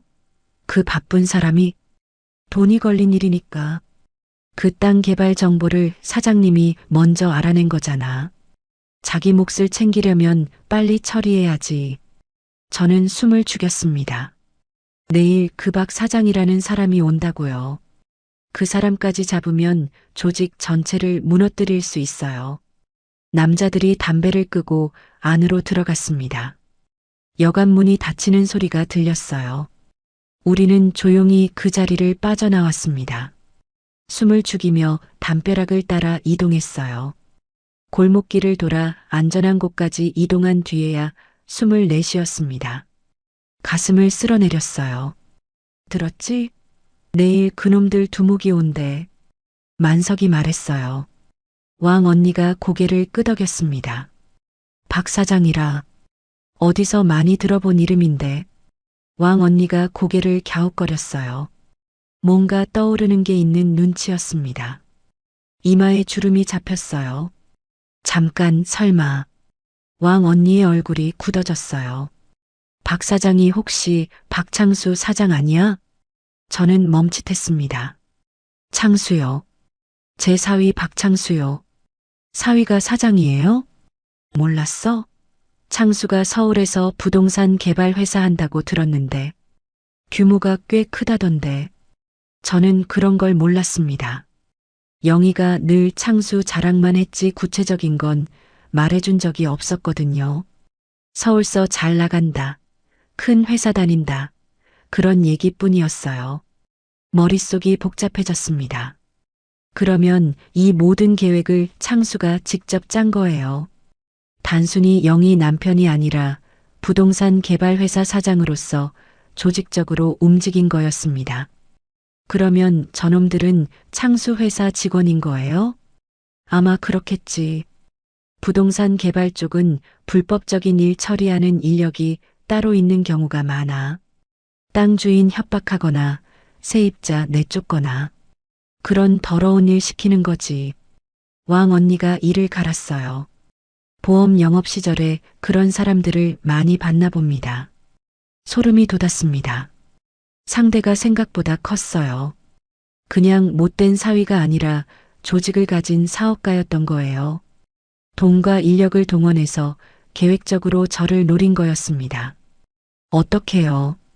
이렇게 큰 상대를. 저는 겁이 났습니다. 우리는 늙은이 셋뿐이었어요. 돈도 없고 힘도 없고 상대는 회사를 가진 사업가의 건달 같은 부하들까지 있는데요. 만석이 제 어깨를 두드렸습니다. 할매, 골리앗도 다윗한테 졌어. 크다고 이기는 게 아니야. 맞아. 오히려 좋아. 두목을 잡으면 한 방에 끝나는 거잖아. 왕 언니가 눈을 반짝였어요. 보험왕 시절에 그 독한 기운이 살아있었습니다. 주먹을 불끈 쥐고 있었어요. 내일 그놈이 오면 그 자리에서 모든 걸 녹음하고 증거를 확보하는 거야. 창수가 직접 지시하는 장면을 잡으면 빠져나갈 구멍이 없어. 녹음만으로 될까요? 녹음의 약물 분석 결과 보험 서류까지 합치면 돼. 그리고 경찰에 신고할 때 나도 같이 가서 증언할 거야. 내가 직접 창수한테 들은 얘기가 있으니까. 왕 언니가 단호하게 말했습니다. 저는 그 말에 힘을 얻었어요. 우리는 고개를 끄덕였습니다. 내일이 결전의 날이었어요. 떨리면서도 기대가 됐습니다. 반드시 성공해야 했어요. 비닐하우스로 돌아오는 길, 저는 하늘을 올려다봤습니다. 구름 사이로 별이 보였어요. 총총이 박힌 별들이 마치 영감의 눈처럼 느껴졌습니다. 영감이 저 하늘 어딘가에서 보고 있을까요? 도둑 들었다던 그 꿈이 떠올랐습니다. 영감이 경고해 준 거였어요. 도둑이 바로 제 사위였다는 걸. 영감, 걱정 마세요. 반드시 복수할게요. 눈물이 볼을 타고 흘렀습니다. 차가운 바람에 눈물이 얼어붙는 것 같았어요. 하지만 더 이상 슬퍼서 우는 게 아니었습니다. 분노와 결의가 뒤섞인 눈물이었어요. 내일 반드시 저놈들을 잡겠다고 다짐했습니다. 제 손으로 직접 복수할 거예요. 비닐하우스에 도착하니 자정이 넘어 있었습니다. 연탄불이 빨갛게 타오르고 있었어요. 추웠던 몸이 녹으면서 피로가 밀려왔습니다. 하지만 잠들 수 없었어요. 우리는 내일 작전을 짜기 시작했습니다. 종이 위에 여관 구조를 그리고 누가 어디서 대기하고 어떻게 접근할지 꼼꼼히 계획했어요. 잠은 나중 문제였습니다. 복수의 칼날을 가는 밤이었어요. 내일이면 모든 게 끝납니다. 기다려라, 박창수. 이 악독한 도둑놈들아. 다음 날 아침 우리는 최종 작전을 점검했습니다. 밤새 잠을 설쳤어요. 긴장과 두려움이 뒤섞여서 눈이 감기지 않았습니다. 연탄불 앞에 앉아 멍하니 불꽃을 바라보며 밤을 보냈어요. 오늘이 마지막 기회라는 걸 알고 있었습니다. 왕 언니가 여관 주인한테 연락을 했어요. 고등학교 동창이라 믿을 만한 사람이었습니다. 수십 년 된 우정이 이런 데서 힘을 발휘하네요. 창수 일행이 오후 2시에 여관에서 만난다는 정보를 얻었어요. 우리에게 주어진 시간은 4시간 남짓이었습니다. 작전은 간단해. 만석이 종이 위에 여관 구조를 그리며 말했어요. 옥분이가 먼저 들어가서 여관 주인한테 협조를 구해. 옆방에 녹음 장치를 설치하고 대화를 엿듣는 거야. 나는요? 제가 물었습니다. 만석이 제 눈을 똑바로 쳐다봤어요. 할매는 대기해. 위험해. 싫어요. 나도 갈 거예요. 저는 단호하게 말했습니다. 제 인생이 걸린 일이었어요. 남의 손에만 맡길 수 없었습니다. 만석이 한숨을 쉬었어요. 그럼 밖에서 망을 봐. 이상한 낌새가 있으면 바로 연락하고. 저는 고개를 끄덕였습니다. 그 정도는 할 수 있었어요. 오후 1시 반 우리는 비닐하우스를 나섰습니다. 어제보다 날이 풀려서 눈이 녹기 시작했어요. 질퍽한 길을 걸으며 읍내로 향했습니다. 가슴이 두근거렸어요. 오늘 모든 게 결판나는 날이었습니다. 여관에 도착하니 1시 50분이었어요. 왕 언니가 먼저 안으로 들어갔습니다. 겉보기엔 그냥 손님처럼 자연스럽게요. 저와 만석은 맞은편 가게 앞에서 대기했어요. 담배 가게 처마 밑이라 눈에 잘 띄지 않는 곳이었습니다. 지나가는 사람들 틈에 섞여 있으면 눈에 띄지 않았어요. 10분쯤 지나서 왕 언니한테 연락이 왔어요. 준비 완료라고요. 여관 주인이 창수 일행 옆방을 비워뒀고 벽에 작은 구멍을 뚫어서 녹음기를 설치했다고 했습니다. 완벽했어요. 이제 기다리기만 하면 됐습니다. 2시 정각 검은 승용차 한 대가 여관 앞에 섰습니다. 제 심장이 멎는 것 같았어요. 외제차였습니다. 번쩍번쩍 윤이 나는 비싼 차였어요. 운전석 문이 열리고 누군가 내렸습니다. 차에서 내리는 사람. 박창수였습니다. 양복을 빳빳하게 차려입고 선글라스를 끼고 있었어요. 구두는 새 것처럼 반짝였고 손목에는 금시계가 번들거렸습니다. 마치 재벌 사장처럼 보였습니다. 저 사람이 제 사위라니. 저 사람이 저를 미치광이로 만들려 한 사람이라니. 처음 영희가 데려왔을 때는 그렇게 공손하고 착해 보이더니 분노가 치밀어 올랐습니다. 주먹이 떨렸어요. 당장 달려가서 뺨이라도 때리고 싶었습니다. 어떻게 그럴 수 있어요? 하지만 참았어요. 아직은 참아야 했습니다. 창수가 여관 안으로 들어갔습니다. 잠시 후 어제 봤던 문신한 남자들도 합류했어요. 저는 숨을 죽이며 지켜봤습니다. 30분쯤 지났을까요? 만석의 핸드폰이 울렸어요. 왕 언니였습니다. 다 녹음했어. 창수놈이 직접 지시하는 거 전부 담았어. 완벽해. 저는 안도의 한숨을 쉬었습니다. 됐어요. 증거를 잡았어요. 드디어요. 근데 문제가 생겼어. 왕 언니의 목소리가 급해졌어요. 뭔데요? 창수놈이 경찰한테 뇌물을 줬대. 지역 파출소 순경 하나가 창수 편이래. 그래서 경찰에 신고해도 소용없을 수 있어. 저는 머리가 멍해졌습니다. 경찰까지요. 상대가 너무 컸어요.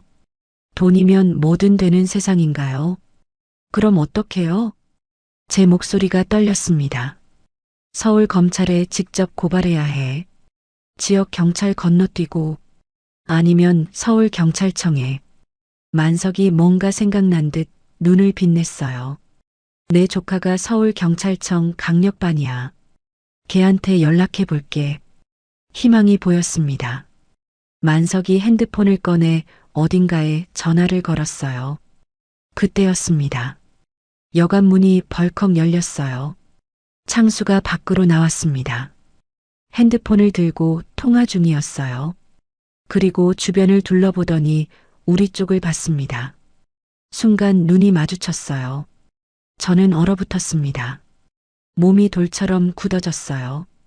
창수의 얼굴이 굳어졌습니다. 저를 알아본 거예요. 선글라스를 벗고 다시 한번 저를 쳐다봤어요. 확인하는 눈빛이었습니다. 순간 창수가 부하들에게 뭔가를 외쳤어요. 저기, 저 할매 잡아. 문신한 남자들이 우리 쪽으로 달려오기 시작했습니다. 도망쳐. 만석이 제 팔을 잡아 끌었어요. 우리는 골목으로 뛰기 시작했습니다. 뒤에서 발소리가 쫓아왔어요. 심장이 터질 것 같았습니다. 골목을 돌고 또 돌았어요. 좁은 골목이라 차가 못 들어오는 게 다행이었습니다. 하지만 저는 76 먹은 늙은이였습니다. 오래 뛸 수가 없었어요. 숨이 턱까지 차올랐습니다. 가슴이 터질 것 같았어요. 다리가 풀리고 무릎이 꺾였습니다. 여기 숨어.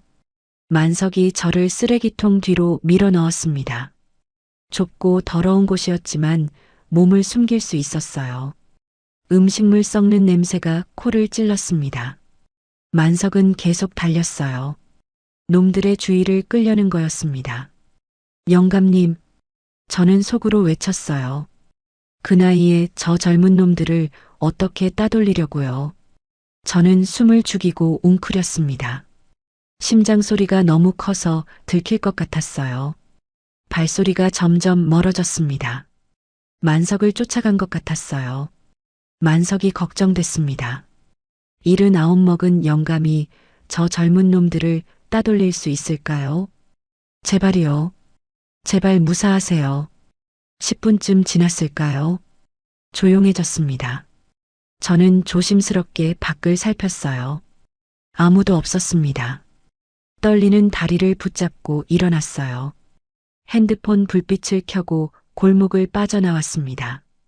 그때 뒤에서 누군가 제 어깨를 잡았습니다. 심장이 철렁 내려앉았어요. 비명을 지르려는 순간 익숙한 목소리가 들렸습니다. 나야 엄마. 돌아보니 영이었습니다. 제 딸이었어요. 어둠 속에서도 그 얼굴이 보였습니다. 20년 전이나 지금이나 똑같은 얼굴이었어요. 동그란 눈, 오똑한 코, 작은 입술. 제가 낳은 아이였습니다. 저는 멍하니 서 있었어요. 만감이 교차했습니다. 분노와 그리움이 동시에 밀려왔어요. 엄마, 미안해. 영희가 울먹였어요. 눈에 눈물이 고여 있었습니다. 볼을 타고 눈물이 흘렀어요. 나 잘못했어. 창수한테 협박당했어. 이혼하면 빚더미에 앉게 된다고. 엄마 땅 팔아서 정리하자고. 나도 피해자야. 저는 영희를 쳐다봤습니다. 피해자라고요. 제 밥에 독을 탄 사람이 피해자라고요. 영희야. 내가 직접 약을 탔잖아. 그건 창수가 시킨 거야. 건강식품이라고 해서 몰랐어. 정말이야. 영희가 제 손을 잡았어요. 차가운 손이었습니다. 엄마, 나랑 같이 가.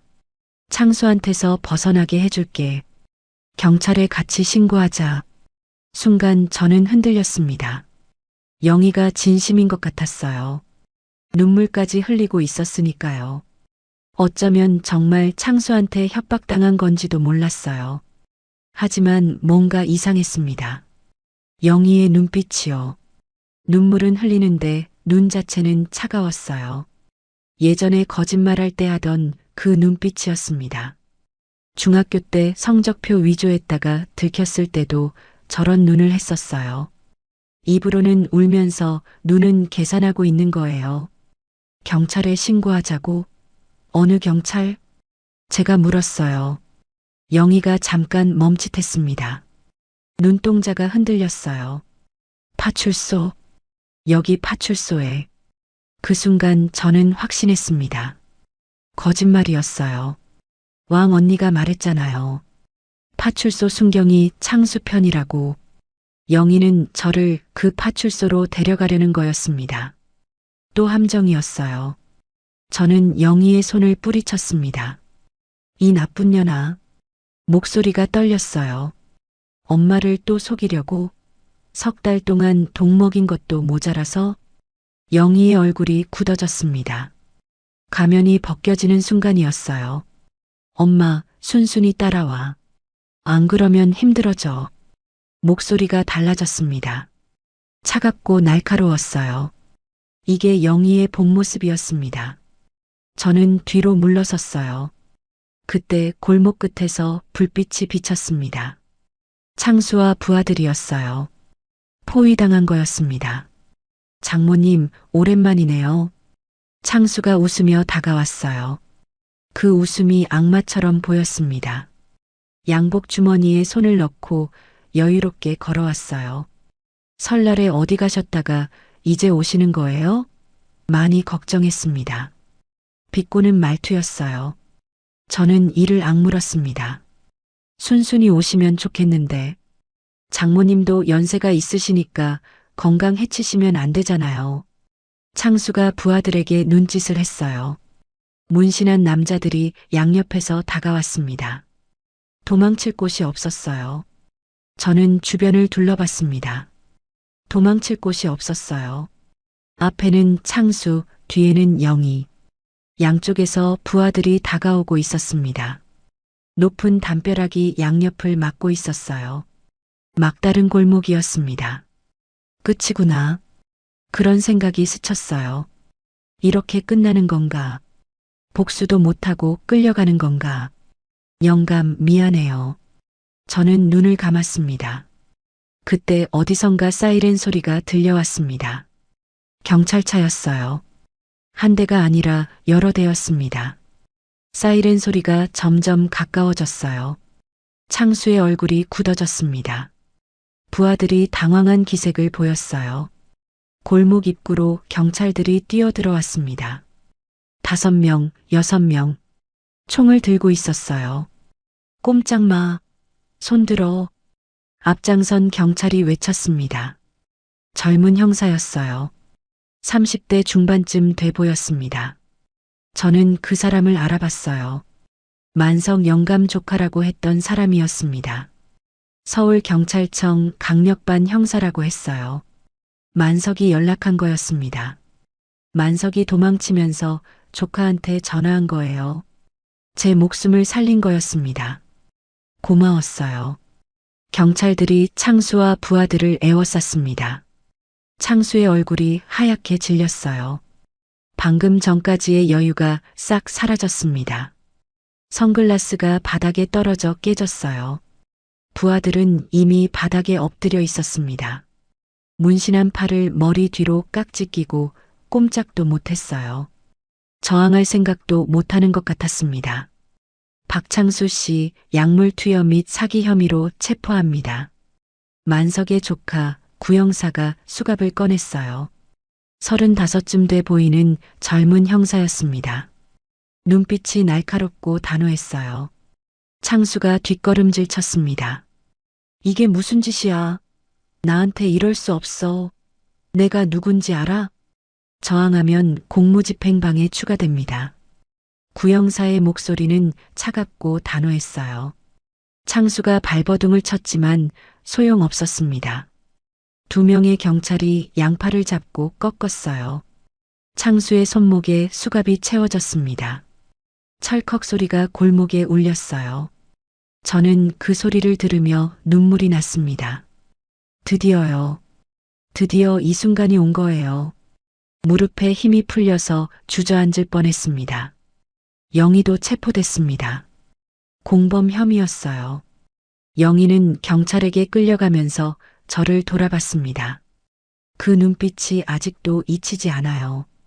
원망도 아니고 슬픔도 아니었어요. 그냥 텅 빈 눈이었습니다. 모든 것을 포기한 사람의 눈빛이었어요. 엄마. 영희가 저를 불렀어요. 목소리가 갈라졌습니다. 저는 고개를 돌렸어요. 더 이상 그 얼굴을 볼 수 없었습니다. 내가 낳은 딸인데, 내 배 아파서 낳은 자식인데, 어쩌다 이렇게 됐을까요? 경찰서로 이동했습니다. 서울에서 급히 내려온 수사팀이 대기하고 있었어요. 구형사가 미리 연락해 둔 거였습니다. 지역 파출소가 아니라 도 경찰청 본부에서 직접 수사를 맡기로 했다고 했어요. 저는 피해자 조사실에 앉았습니다. 작은 방이었어요. 책상 하나에 의자 2개, 벽에는 시계가 걸려 있었습니다. 따뜻한 커피 한 잔이 나왔어요. 손이 떨려서 잔을 제대로 잡을 수가 없었습니다. 커피를 한 모금 마시니 그제야 정신이 돌아왔어요. 모든 게 꿈만 같았습니다. 이틀 전만 해도 대나무 숲에서 얼어 죽을 뻔했는데 구형사가 들어왔습니다. 메모장을 펼치더니 저를 바라봤어요. 눈빛이 부드러워졌습니다. 할머니, 천천히 말씀해 주세요. 처음부터요. 시간 많으니까 편하게 말씀하세요. 저는 지난 3개월간의 일을 하나하나 말했습니다. 영희가 갑자기 내려온 것, 서류에 도장 찍은 것, 탕약을 먹인 것, 기억이 흐려지기 시작한 것, 설날에 마을회관에서 벌어진 일까지 말하면서 몇 번이나 울었어요. 구형사는 묵묵히 들어줬습니다. 때때로 고개를 끄덕이며 메모를 했어요. 증거가 많이 있어요. 제가 말했어요.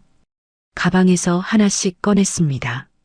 왕 언니가 녹음한 파일, 만석이 받아온 약물 분석 결과, 보험 가입 내역 캡처 화면, 전부 구형사에게 넘겼습니다. 구형사가 녹음 파일을 재생했어요. 창수의 목소리가 흘러나왔습니다. 장모님 땅이 도로 개발에 포함되면 보상금만 15억은 나옵니다. 일단 입원시키면 후견인으로서 다 처분할 수 있어요. 구형사의 눈이 차갑게 빛났습니다. 이 정도면 충분합니다. 사기, 약물 투여, 유기치사미수까지 적용될 수 있어요. 유기치사미수라니 저를 죽일 뻔했다는 거잖아요. 소름이 돋았습니다. 다리가 후들거렸어요. 조사가 끝난 뒤 왕 언니와 만석이 경찰서로 찾아왔어요. 두 사람 얼굴에 안도의 빛이 어렸습니다. 왕 언니가 저를 꼭 안아줬어요. 따뜻한 체온이 전해졌습니다. 고생했어, 말순아. 이제 다 끝났어. 언니 덕분이야. 언니가 없었으면 나 진짜 끌려갔을 거야. 평생 요양원에 갇혀서 살았을 거야. 저는 울먹였습니다. 왕 언니도 눈물을 훔쳤어요. 만석은 멀찍이 서서 헛기침만 했어요. 하지만 눈가가 붉어진 게 보였습니다. 괜히 창밖을 바라보며 코를 훌쩍였어요. 영감님, 고마워요. 정말 고마워요. 제가 말하자 만석이 손을 내저었어요. 고맙긴. 할매 신랑한테 진 빚 갚은 것뿐이야. 쓸데없는 소리 하지 말어. 입으로는 그렇게 말했지만 얼굴이 벌개진 게 보였어요. 무뚝뚝한 영감도 속마음은 따뜻한 거였습니다. 그날 밤 저는 왕 언니 집에서 잤습니다. 비닐하우스에서 며칠을 보냈더니 따뜻한 방이 천국 같았어요. 왕 언니가 끓여준 된장찌개를 먹고 뜨끈한 아랫목에 누웠습니다. 하지만 잠이 오지 않았어요. 눈을 감으면 영희 얼굴이 떠올랐거든요. 어릴 때 웃던 얼굴, 대학 합격했다고 좋아하던 얼굴, 그리고 오늘 수갑 채워진 채 끌려가던 얼굴. 새벽에 핸드폰이 울렸어요. 모르는 번호였습니다. 받았더니 구형사였어요. 할머니, 죄송한데 지금 경찰서로 와주실 수 있을까요? 무슨 일이에요? 피의자가 할머니를 만나고 싶다고 합니다. 꼭 할 말이 있다고요. 영이었습니다. 제 딸이 저를 보자고 한 거예요. 가슴이 철렁 내려앉았습니다. 뭘 또 하려는 걸까요? 새벽 5시 저는 경찰서로 갔습니다. 왕 언니가 같이 가겠다고 했지만 혼자 가고 싶었어요. 딸과의 마지막 대화는 둘만의 시간이어야 했습니다. 면회실에 들어가니 영희가 앉아 있었어요. 수갑이 채워진 채였습니다. 화장이 다 지워지고 맨 얼굴이었어요. 울었는지 눈이 퉁퉁 부어 있었습니다. 머리도 헝클어져 있었어요. 평소에 그렇게 꾸미고 다니던 영희가 이런 모습이라니. 측은한 마음이 들었다가도 분노가 치밀어 올랐습니다. 저는 맞은편에 앉았어요. 한동안 아무 말도 없었습니다. 침묵이 무겁게 내려앉았어요. 벽시계 초침 소리만 똑딱똑딱 울렸습니다. 엄마. 영희가 먼저 입을 열었습니다. 목소리가 갈라졌어요. 예전에 어릴 때 잘못하고 나서 용서를 빌 때 하던 그 목소리였습니다. 미안해. 저는 대답하지 않았어요. 미안하다는 말로 되돌릴 수 있는 일이 아니었습니다. 나도 처음엔 몰랐어. 창수가 그냥 건강식품이라고 해서. 진짜 몰랐어요. 그게 변명이 되니? 제 목소리가 날카롭게 나왔습니다. 3개월 동안 매일 먹였잖아. 엄마가 이상해지는 거 보면서도 계속 먹였잖아. 영희가 고개를 떨궜어요. 무서웠어요. 창수가 내가 빠지면 나도 같이 망한다고. 빚이 너무 많았어요. 빚이 많으면 엄마를 팔아도 되는 거야? 저는 목소리가 떨렸습니다. 내가 널 어떻게 키웠는데. 콩나물 장사하면서 손톱이 까지도록 일했어.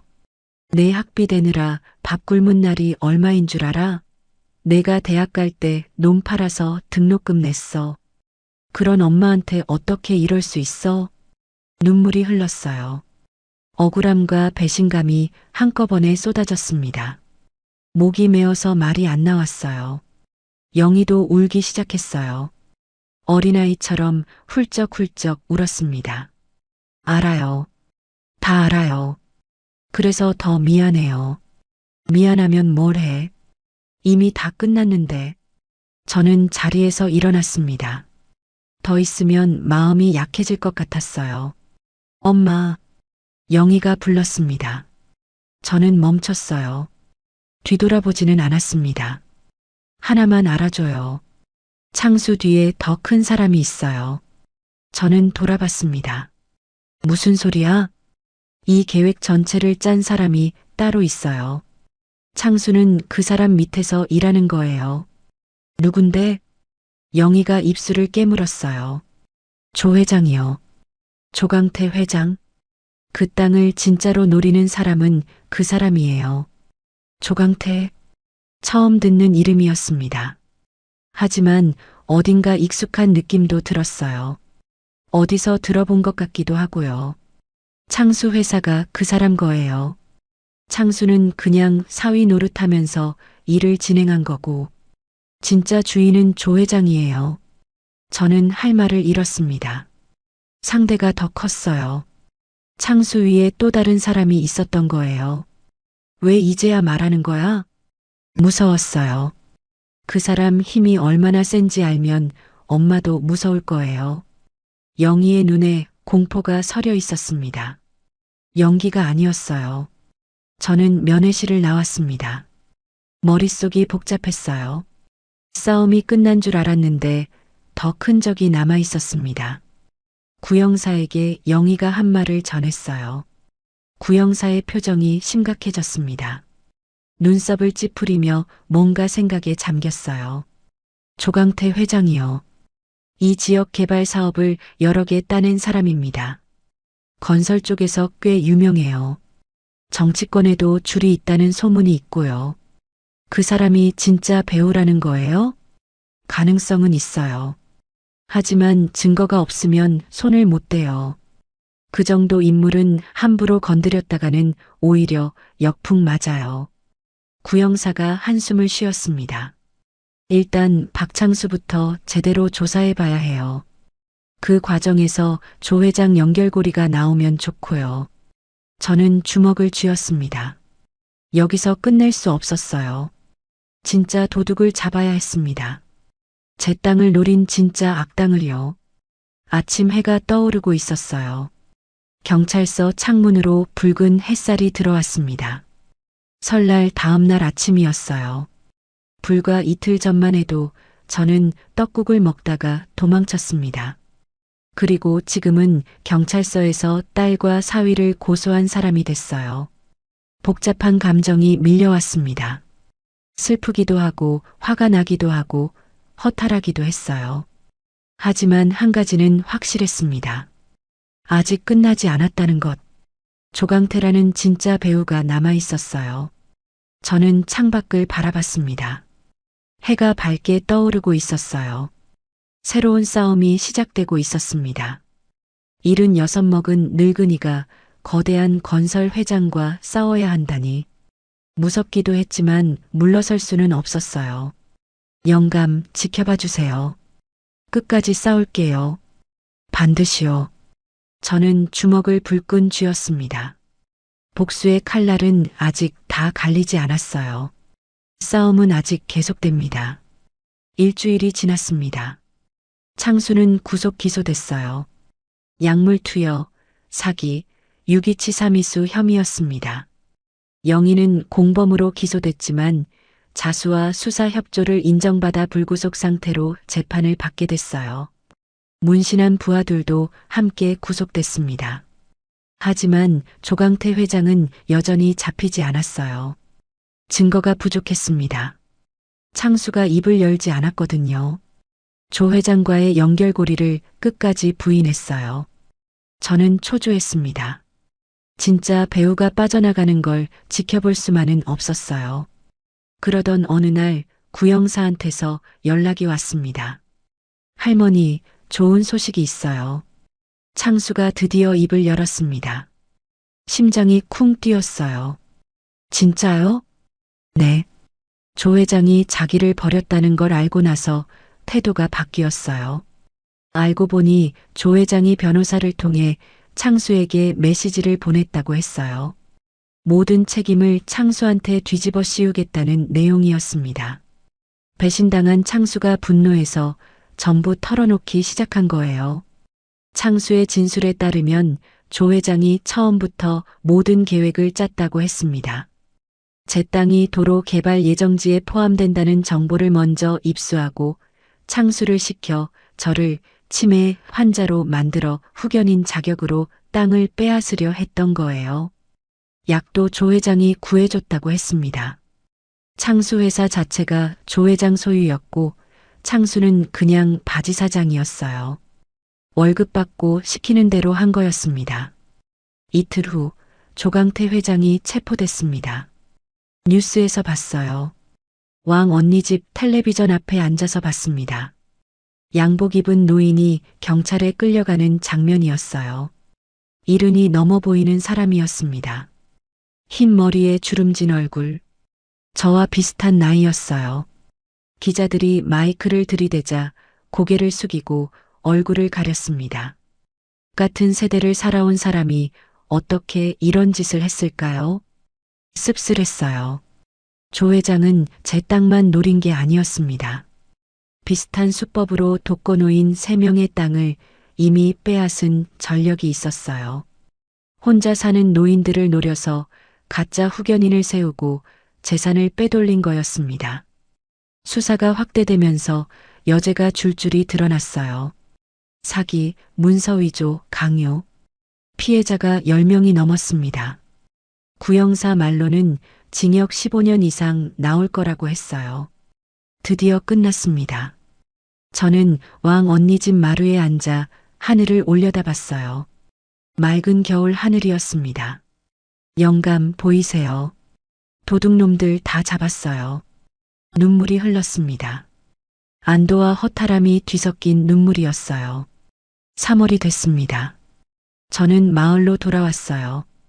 2달 만이었습니다. 마을 어귀에 들어서니 이장님이 달려나왔어요. 동네 사람들도 하나둘 모여들었습니다. 아이고, 말순이 어머니, 살아계셨구만요. 뉴스에서 봤어요. 고생 많으셨어요. 사람들이 제 손을 잡고 눈물을 글썽였어요.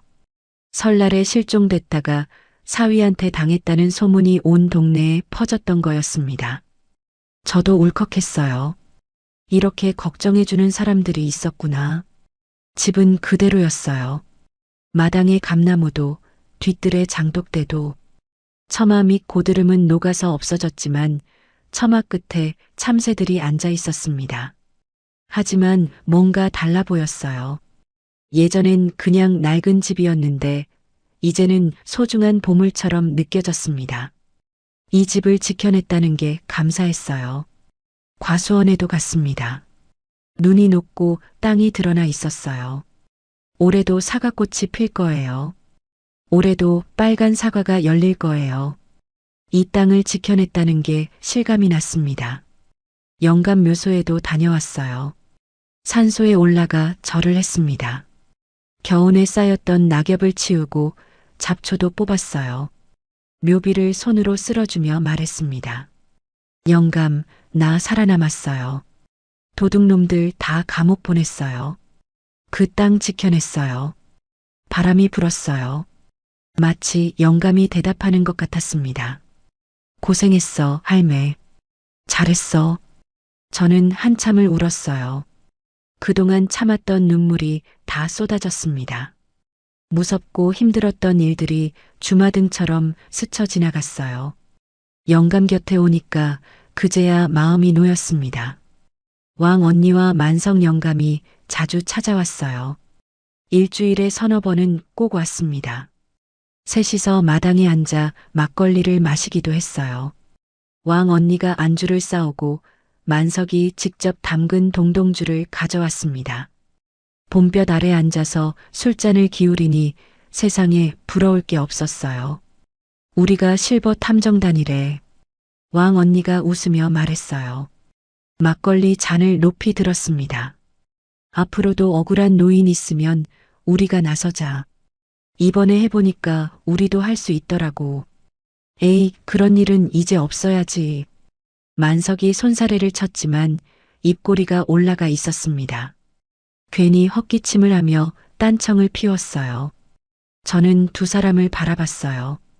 평생 혼자 산다고 생각했는데 이런 친구들이 생길 줄 몰랐습니다.